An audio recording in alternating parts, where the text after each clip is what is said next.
Hello everyone, welcome back to my YouTube channel घर संसार। तो आज हम डिस्कस करने वाले हैं कि वैशाख महीना कब से शुरू है और कब ख़त्म होगा।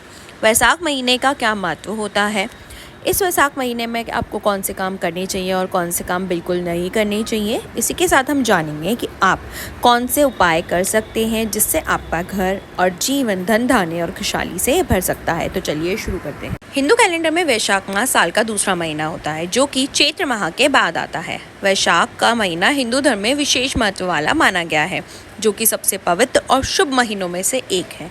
इस माह में भगवान विष्णु और देवी लक्ष्मी की पूजा अर्चना करने का विधान है। धार्मिक मान्यता है वैशाख मास में पवित्र नदियों में स्नान करने से सभी पाप धुल जाते हैं। इसे जगत के पालनहार भगवान विष्णु का प्रिय मास माना जाता है। इसका एक नाम माधव मास भी है और इसमें श्री कृष्ण की पूजा करना शुभ मानी जाती है। आइए जानते हैं वैशाख माह कब से शुरू हो रहा है और इस महीने में आपको क्या करना चाहिए।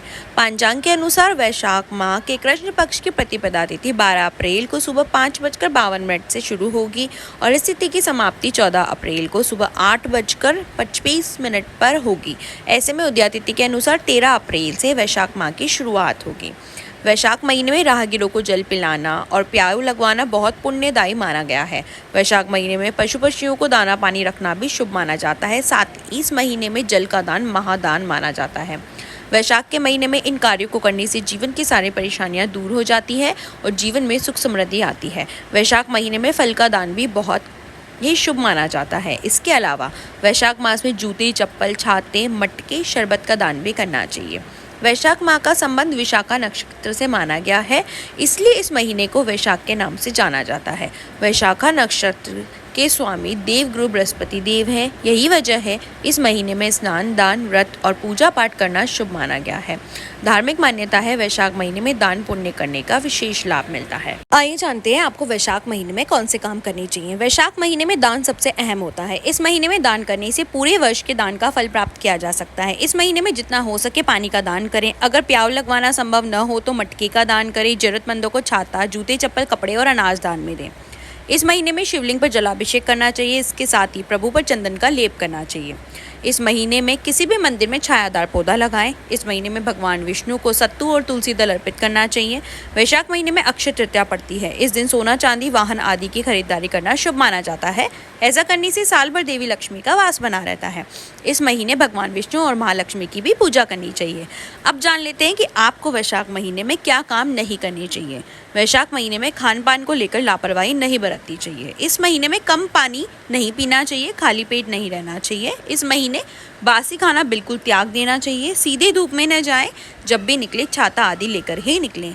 इस महीने में शरीर पर तेल नहीं लगाना चाहिए। अब हम जानते हैं ऐसे 10 काम जिससे आप अपने घर और जीवन को धन धान्य और खुशहाली से भर सकते हैं। अपने करियर की तरक्की सुनिश्चित करने के लिए वैशाख महीने के दौरान तुलसी पत्र से श्री विष्णु के माधव स्वरूप की पूजा करें।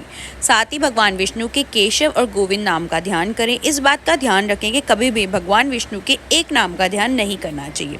लिहाजा जब भी भगवान विष्णु के किसी नाम का ध्यान करें तो उसके साथ ही श्री हरि के 2 और नामों का भी ध्यान करें। ऐसा करने से आपके करियर की तरक्की सुनिश्चित होगी। आपके घर की सुख समृद्धि के लिए वैशाख महीने के दौरान आप भगवान विष्णु को तुलसी पत्र के साथ शहद अर्पित करें और श्री विष्णु के माधव स्वरूप के साथ भगवान के अनंत और अच्युत स्वरूप का भी ध्यान करें। ऐसा करने से आपके घर की सुख समृद्धि में बढ़ोतरी होगी। आपके जीवन में कभी कोई संकट ना आए, इसके लिए वैशाख महीने के दौरान भगवान विष्णु को पंचामृत का भोग लगाएं और उस पंचामृत में तुलसी पत्र डालना न भूलें। इसके अलावा आपको श्री विष्णु के माधव स्वरूप के साथ भगवान के दामोदर और नारायण स्वरूप का ध्यान करना चाहिए। ऐसा करने से आपके जीवन में कभी कोई संकट नहीं आएगा।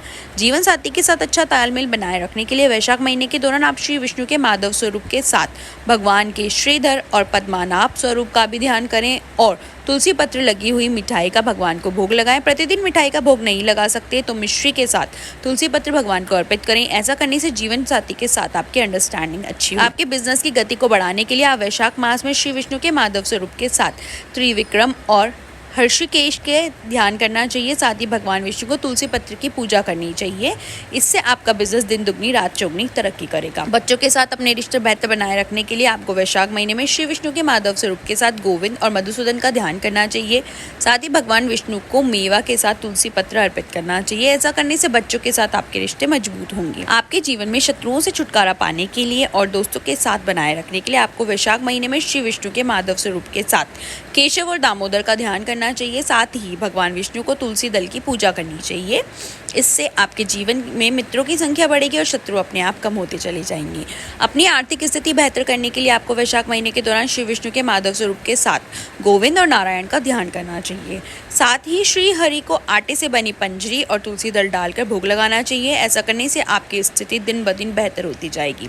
अपने दाम्पत्य जीवन की उष्मा को बनाए रखने के लिए आपको वैशाख महीने के दौरान श्री विष्णु के माधव स्वरूप के साथ अच्युत और मधुसूदन का ध्यान करना चाहिए। साथ ही भगवान विष्णु की तुलसी पत्र से पूजा करनी चाहिए। उन्हें सफेद या पूले फूल अर्पित करने चाहिए। ऐसा करने से आपके दाम्पत्य जीवन की उष्मा बनी रहेगी।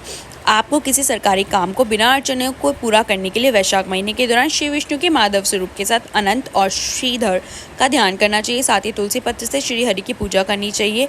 इससे आपके सरकारी काम बिना किसी अड़चन से जल्द पूरा होगा। अगर आपको वीडियो जानकारी अच्छी लगी हो तो वीडियो को लाइक कीजिए और ऐसे ही मोर वीडियोस देखने के लिए मेरे चैनल को सब्सक्राइब कीजिए। Thank you for watching. Shri Hari Vishnu.